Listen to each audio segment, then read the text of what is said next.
Hi friends, ये question vectors chapter का है और ये GMIN 25 में आया था। इसमें कहता है कि दो पार्टिकल है ए और बी 1 किलोग्राम का, जिसका पोजीशन वेक्टर दिया हुआ है RA और RB अल्फ़ा और बीटा के टर्म्स में। आगे कहता है कि एट t बराबर 1 सेकेंड, मतलब टाइम बराबर 1 सेकेंड, मैग्नीट्यूड जो है वेलोसिटी का, ए पार्टिकल का जो वेलोसिटी का मैग्नीट्यूड है वो बराबर है बी पार्टिकल के वेलोसिटी के, ठीक है ना। और वी ए वेक्टर और वी बी वेक्टर एक दूसरे के ऑर्थोगोनल है। पूछता है कि जो पार्टिकल ए का एंगुलर मोमेंटम का जो मैग्नीट्यूड होगा with respect to particle B T बराबर 1 सेकेंड पे वो कितना होगा।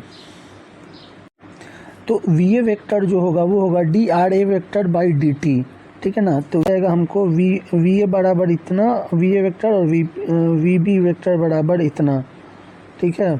टाइम t बराबर 1 सेकेंड पर वी ए वेक्टर और वी बी वेक्टर ऑर्थोगोनल है, इसलिए V A into V B बराबर हो जाएगा 0। हमारा V A dot V B कितना हो जाएगा, 2 डॉट वी बी हमारा इतना आ जाएगा। इससे हमें मिल जाएगा 3n is equal to 2 + 4p। अब t बराबर 1 सेकेंड पर वी ए का मैग्नीट्यूड वी बी के बराबर है, इससे हमें मिल जाएगा इतना। और फाइनली हमें p और n का वैल्यू मिल जाएगा यहाँ। तो एट t बराबर 1 सेकेंड पे जो पार्टिकल ए का एंगुलर मोमेंटम जो होगा पार्टिकल बी के रेस्पेक्ट में वो हो जाएगा इतना। अब पार्टिकल बी के रेस्पेक्ट में जो पार्टिकल ए का पोजीशन वेक्टर होगा वो हो जाएगा RAB ये इतना वाला। तो RAB बराबर हो जाएगा A - V, मतलब इतना।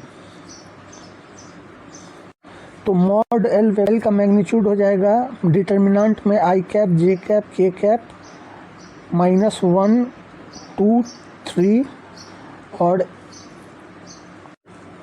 इसी डिटर्मिनेंट के अंदर आ जाएगा 2 1 और 2। तो L वेक्टर हमारा आ जाएगा I cap plus 8J cap minus K cap. तो L का जो हमारा मैग्नीट्यूड आ जाएगा वो आ जाएगा √1 + 8 स्क्वायर + 5 स्क्वायर, मतलब √1 + 64 + 25 इज इक्वल टू √90।